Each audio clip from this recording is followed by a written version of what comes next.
Hey there. Today I want to discuss my thoughts on power creep, overpowered characters, and imbalanced gameplay in the world of Marvel Crisis Protocol. My name is Nate, and welcome to the Gamers Guild.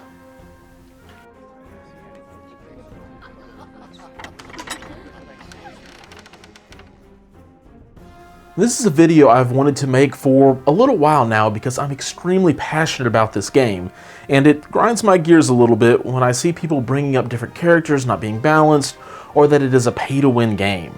Now, everyone is certainly entitled to their opinions, but the people who speculate about how the game isn't pay-to-win yet, but surely it's going to be, it just drives me a little bit crazy.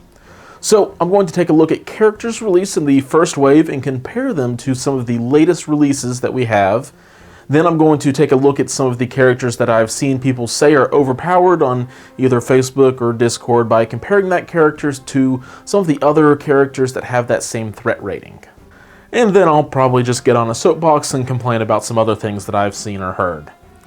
With that out of the way, let's talk about power creep. And the first thing I want to do is define what power creep is to me.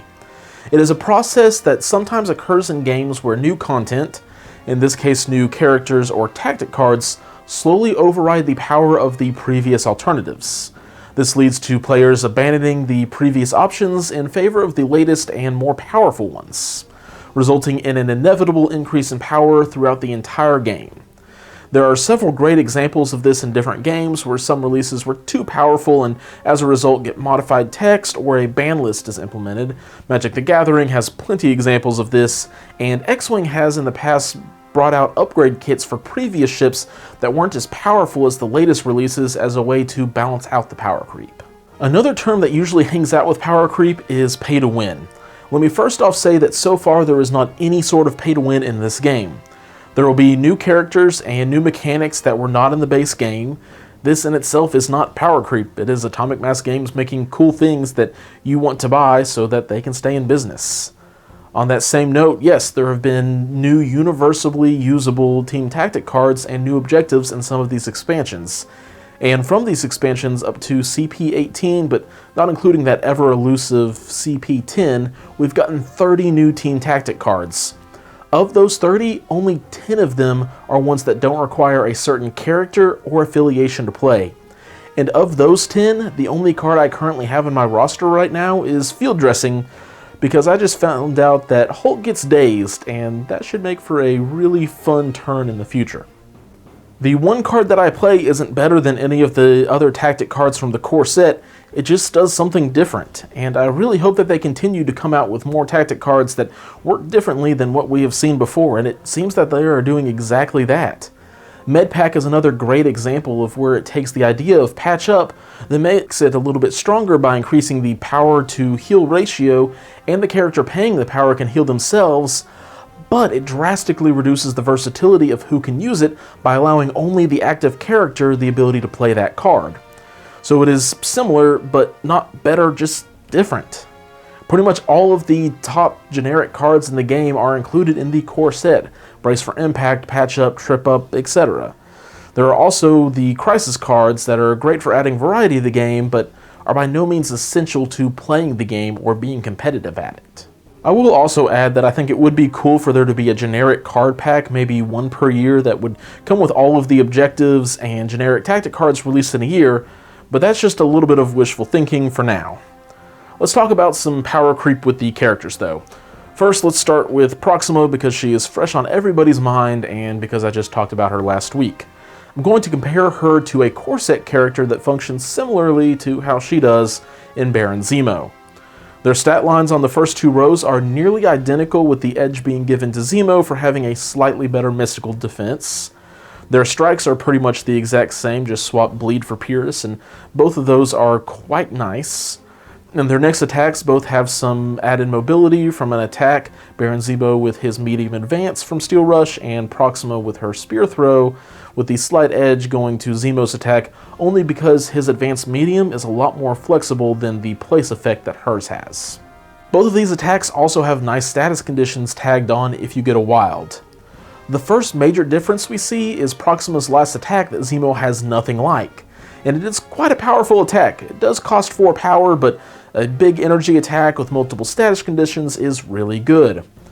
All in all, though, that is going to be a big win for Proxima's side. However, Zemo then has a superpower that Proxima has nothing like with Charge, which is arguably one of the top 2 superpowers in the game, which puts them back to neck and neck. Both have some defensive superpowers that have a chance to reduce damage, and both have a way to deal damage in response to being attacked as long as that attack came within a certain range. What Baron Zemo doesn't have is an ability that does both of these at once, but his 2 separate abilities either have some additional range or can also be used offensively, which is how it should be used anyway. Really, if we say Zemo's Charge and Proxima's Quantum Starburst balance out, because really they are both powerful abilities in the game just in different ways, the only other major difference is Zemo's consistency versus a free follow me onto Corvus Glaive. Zemo having free built-in rerolls for himself is great, but then being able to share those rerolls with a buddy or two while holding down an objective is even better. And Follow Me is a really powerful tactic card, and having a constant one in your hand is going to be really strong, but it limits your list building for both your roster and your squad. So call me crazy, but if Proxima and Zemo were just on their own, I would usually want to take Zemo. But that extra power boost she gets from coming with Corvus is also really strong. And maybe I'm discounting the free follow me too much, but as I mentioned earlier, it limits what you can do on the board, having to keep them relatively close, and there are going to be ways for your opponent to disrupt that chain. The other major contender I've seen pop up in discussions for power creep is Thor. If we again take a look at a character from the initial release, I think we'll find that Thor is no more powerful than MODOK. You could make the argument that Thor is more versatile, but I don't think he is straight up better than MODOK. Both of them have 14 stamina, they both have pretty good defenses, even if it is in different ways. Both of them have very dangerous throws and attacks. Both have good power generation without support. I will say that the status conditions that Thor puts out are a little bit better than MODOK's bleed, but MODOK's unique defenses against wilds lets him ignore most of the status conditions, and MODOK being size 4 makes him harder to get pushed or thrown around. Both of these guys are solid picks and should be played to their own strengths. Heck, even on a one-on-one battle, I think it just comes down to who has priority between these two.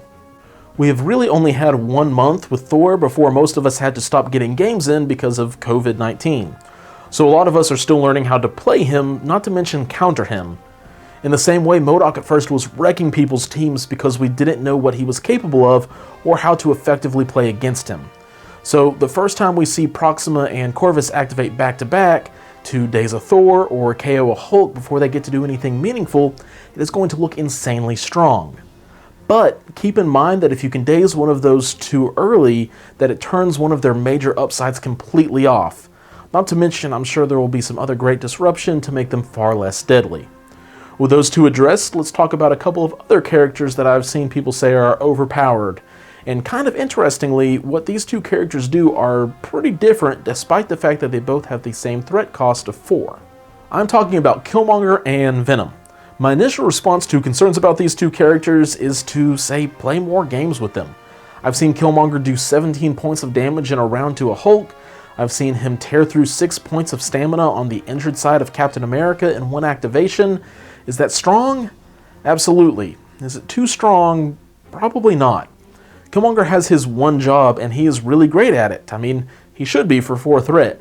However, he doesn't really excel at much else. He doesn't have anything special going for him in the defense category, so he can go toe-to-toe with Hulk or Thor in damage, but then if he doesn't have the ability to hit multiple characters like they do, throw anything, or have the health that they do. So I get that Killmonger can be super scary, but a few energy attacks into him from a distance, or when he fails in dazing Thor, you can be sure that Thor will have words with him.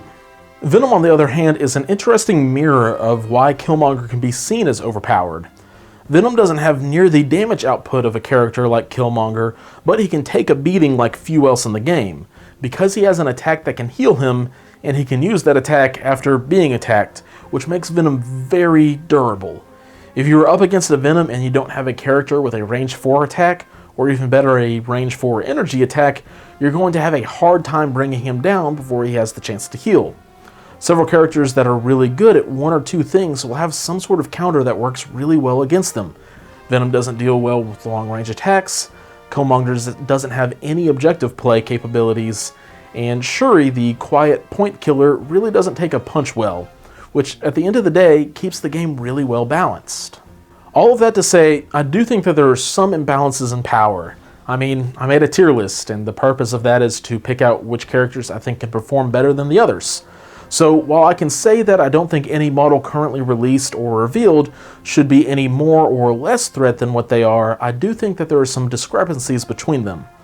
I really love the point or threat system put in place because it can keep things flowing and it works so cleanly with the crisis selection process, but it loses some of the depth that can be had by having a double-digit point system.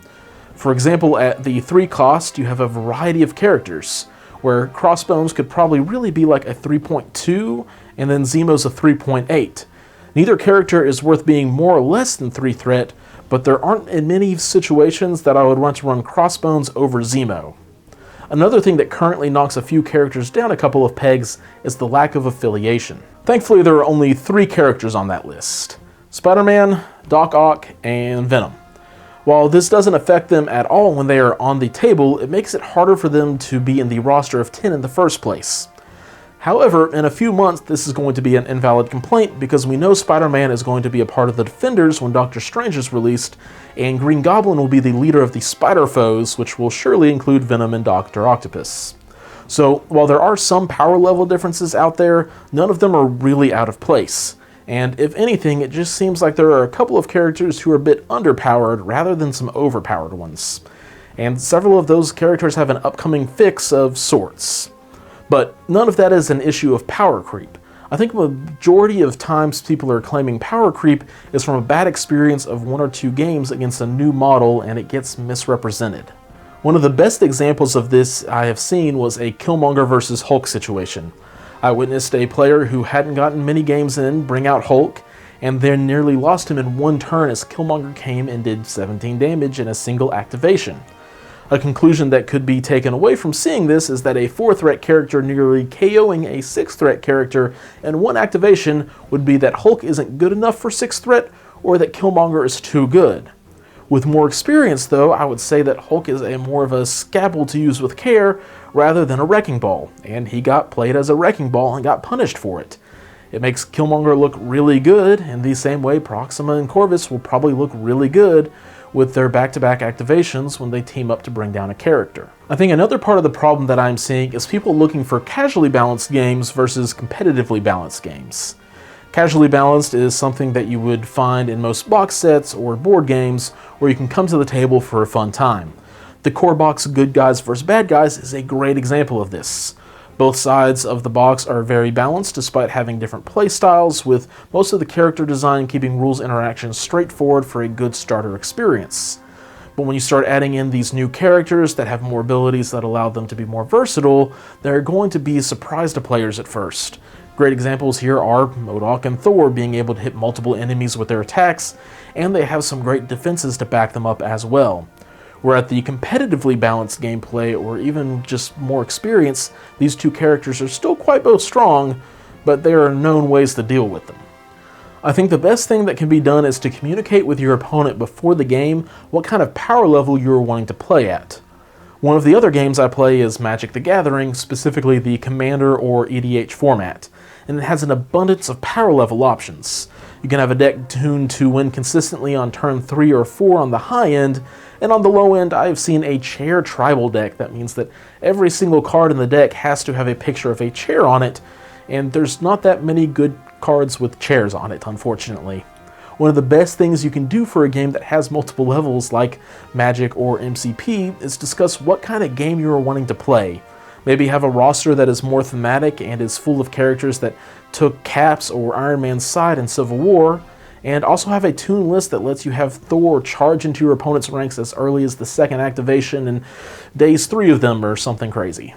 Ultimately, just talk with your opponents before the game starts, because I think it's very important to keep both sides of this game alive and fun, because I know I have walked away from other games because the community was too geared into competitive play for a new player, myself, to get into that system.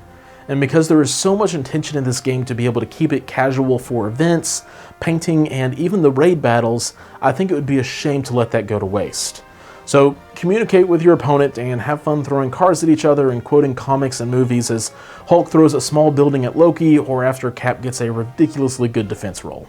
Really, all of this to say, thank you Atomic Mass Games and your wonderful army of playtesters for making such a fun game that has thus far been able to keep an extremely balanced playing field for both the casual players and those who are fine-tuning their list for maximum effectiveness.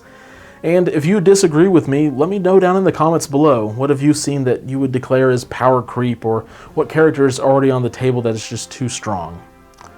Anyways, as always guys, thanks for watching, and keep on gaming.